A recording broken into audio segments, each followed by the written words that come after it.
What's going on, everybody, and welcome back. Today we're diving deep into the 7th episode of Season 1 of It, Welcome to Derry. After last week's cliffhanger outside of the Blackspot, this episode doesn't hold back on showing us both the horrors of the monster and the humans. We witness maybe some of the best Pennywise moments ever, but we also get one of the most memorable deaths in recent television history. With all that said, time to get caught in the deadlights and unpack one of the best episodes of television all year. Full spoilers ahead.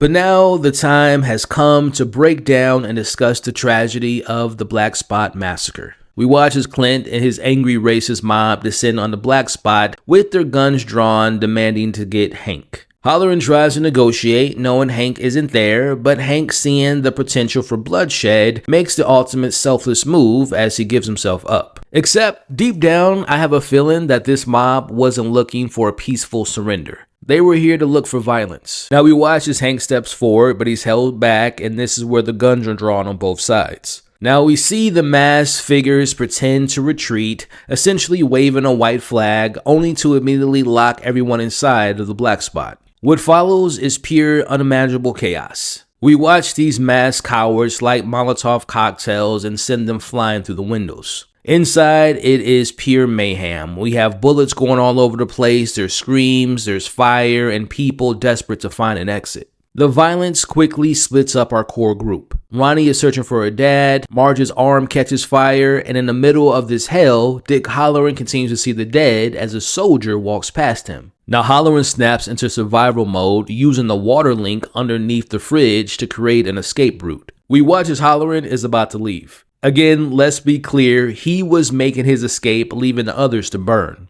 But then he hears Ronnie screaming for her father, and as he looks up, he sees another spirit, but this time around, it's the war chief that we met back in episode 4. This is the moment that changes everything for Halloran. Halloran isn't supposed to speak to the dead, the noise, the distraction, the danger, but after he sees the war chief, whom he remembers from invading Tanya's memories, he realizes she might be able to help him save the kids. Now, just when you think that the racists outside, the fire inside, and the flying bullets going around everyone's head is the worst part of everything, in comes Pennywise making his grand entrance. Now in the screaming crowd, a character by the name of Noreen sees the clown. And yes, he does the walk, which has already gone viral before this episode even premiered, as we watch as Pennywise offers her a hand and a way out as she accepts his offer.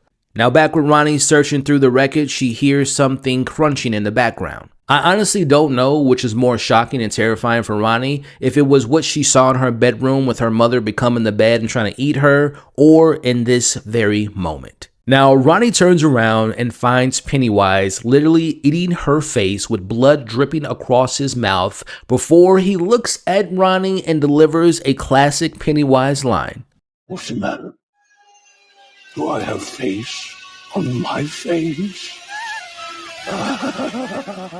Halloran finds Ronnie moments later, guided by the war chief, but Pennywise sees Dick too when he says to him, Hello, Dickie. What's the matter? Seeing things? Oh, I think they see you too.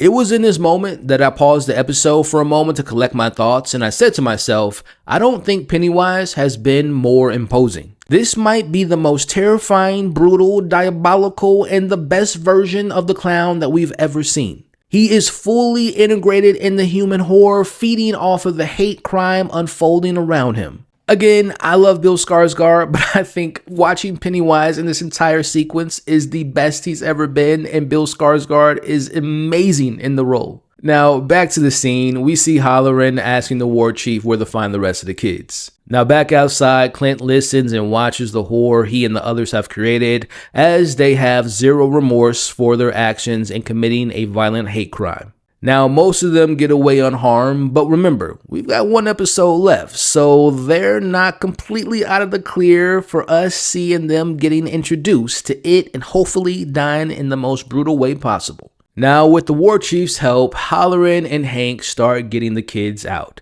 But as Rich and Marge get close to escaping, the roof caves in front of them. And this is where the show hit me with an emotional wrecking ball that I was not prepared for. Now, while the others manage to make it safely outside, back inside, Rich sees the fridge from earlier and tells Marge they have to sit inside of it until the fire passes. Now, Marge gets inside, but she quickly realizes that they can't both fit inside of it. Rich knew this when he suggested it.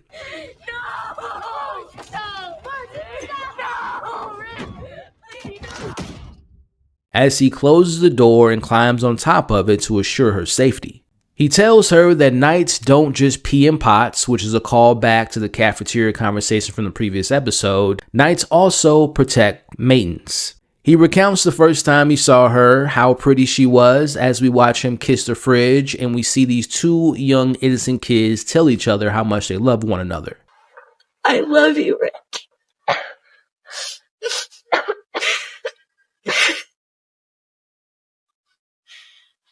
I love you too, Marge.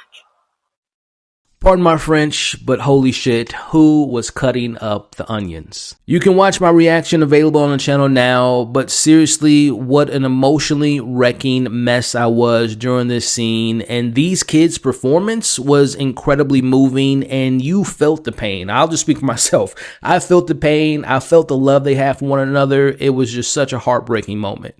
It honestly kind of reminded me of the scene from Titanic with Rose and Jack towards the end of the movie when they were trying to fit on that door, but in a much different way. But if I'm being honest, I kind of got more emotional with this scene than I did with Rose and Jack. But I want to take this moment to give the young actor his flowers. What an incredibly talented child actor, and Rich as a character was just so delightful. Think about it. He literally had zero skin in the game. He didn't have to help the others in finding out what happened to Susie, Maddie, and Phil and Teddy. He didn't even know them.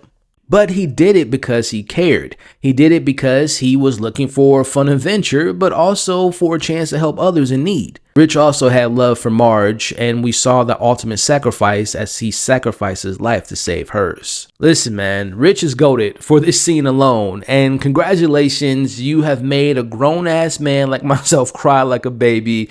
But again, seriously, this is just a testament to the writing and directing and the performances all working in tandem together to deliver what I consider to be one of the most devastating deaths I've seen on television all year. Now, we spoke on the racists not getting what they deserved. Well, at least one of them does in this very next scene. Back outside, we see Stan's car can't get going as the others leave him behind. Now, from out of the woods, like the opening scene with it disguising itself as a kid, we see Ingrid as Periwinkle here doing the same thing, but not disguising herself like it did. Stan sees his wife in her full outfit, and she tells him that this is who she really is. Now, Stan threatens to beat his wife if she doesn't return home and remove the ridiculous clown makeup off of her face. Now, Ingrid looks behind him and says hello to her papa, Pennywise. Pennywise now with a cleaver in hand, a truly fitting weapon given Stan's profession as a local butcher. As we watch Pennywise cut his face in half, and he takes his skull and begins eating it like a damn tasty watermelon. Yet again, I'm going to pose this question to you all. Has Pennywise ever been more menacing? Now, it's here that Ingrid confirms that she was the one who called in the tip about Hank's location because she knew that there would be blood, pain, and fear. She knew Pennywise wouldn't be able to resist coming, and she knew that this would be her chance to see her papa again.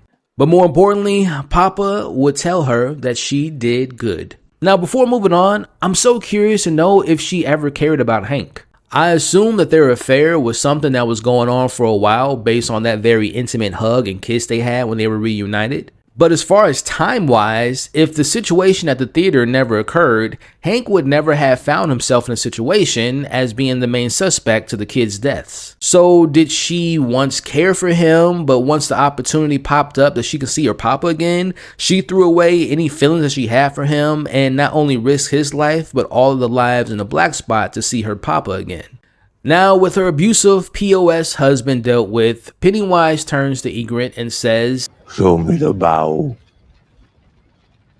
This obviously being a callback to the opening of this episode when she was little and her father Bob told her to do the same thing. She proudly does it for Pennywise, and he applauds her, just like a father would for something his kid does that he thinks is the coolest thing in the world, even if in reality it's pretty unspectacular. Now, to make things even crazier, we see Pennywise pretend to play Papa. He throws his food, stands Skull to the side, and opens his arms and tells her to come to Papa. She goes into his arms, telling him how much she loves her Papa. And shockingly, it doesn't eat her in this moment. Despite drooling, Pennywise holds back. I guess it's full from all the people he just got done devouring, or maybe this cosmic entity genuinely appreciates her efforts in providing him with a free buffet whenever they see each other.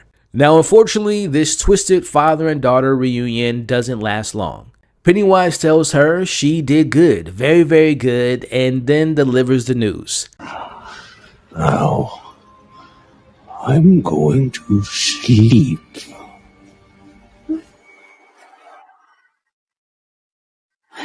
But not to worry, he'll return because, as we know, it always returns. Now, Ingrid begins panicking because this means she'll have to wait another 27 years to see her Papa again. She begs for him to not leave and even grabs Pennywise's arms and pleading don't abandon her again. It's in this moment as Pennywise looks back at her and she finally realizes this isn't her damn father. Why, I'm Pennywise, your dancing daddy. Pennywise then confirms what we already knew, that he ate Bob all those years ago. Ingrid's ignorance is finally shattered and Pennywise just laughs at her. Oh, and he still lives inside of me. Yes, he does. Why? I can feel him right now, yes. Stop. He's reaching out for his baby girl. Stop it!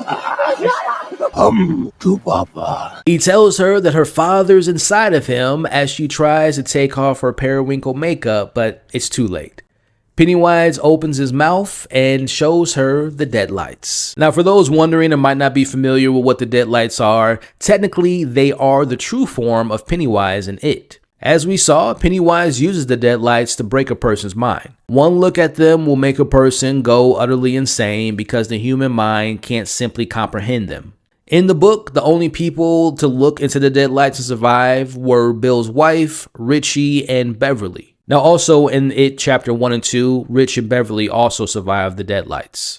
Okay, I gotta get this off my chest before moving on. I mean this when I say this entire Blackspot massacre sequence is one of the best scenes I've seen all year, both in film and television. I know director Andy Muschietti, who by the way directed this episode, he gets a lot of flack for his creative decisions and his overuse of CGI, which I have brought up on my channel and have brought up while covering this show multiple times. But this whole sequence, and honestly the entirety of this episode, was the best direction I've ever seen from him. And look, this is coming from someone who's been around since 2013's Mama, his directorial debut, all the way into The Flash. I'm a fan of his, but again, he tapped into another level with this episode. But I also want to give kudos to the writers and the entire cast and crew for all being on point to bringing this great episode together. Now, narratively speaking, I also really appreciate how, with all the thrills, the scares, and the incredibly brutal moments of Pennywise being truly great, the show never forgot the real horrors of the world. What the racist mob did to those people inside was an example of how some evil and corrupt humans can be even more evil than the real monsters. Again, I want to acknowledge this. What a moment for television. It's now morning and the horrors of the night have ended. Its augury has been completed. The firemen have arrived, and inside they see the dead bodies and they find Marge inside the fridge alive. As she walks out, she sees Rich's lifeless body. Here I am thinking that my tears of the episode was over, but no. As Marge hugs and cries on Rich's shoulder, in comes Ronnie and Will doing the same. R.I.P. Rich, a real one.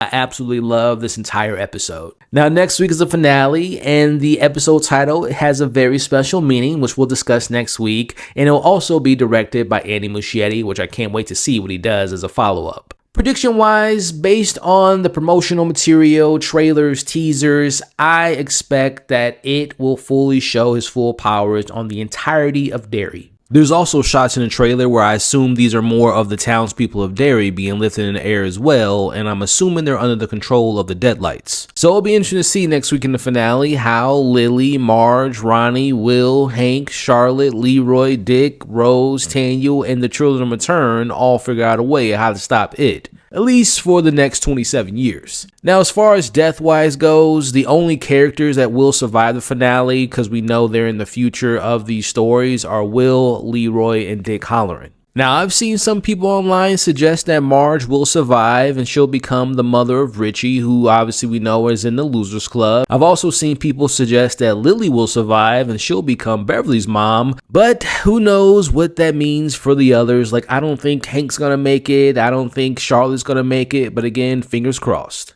So overall, I share most of my thoughts throughout this recap and breakdown, but to reiterate those thoughts, this to me was peak television. Acting-wise, performance-wise, writing-wise, the storytelling all came together. I think this was the best we've seen of Pennywise, saying and doing the most ridiculous things ever until maybe next week's finale. The emotional weight of Rich's death was extremely effective, and let me tell y'all right now, this show is already in my top 10 shows of the year, but if they manage to stick the landing in the finale next week, it's easily going to be in my top 2, if not in my top 3 best shows of the year.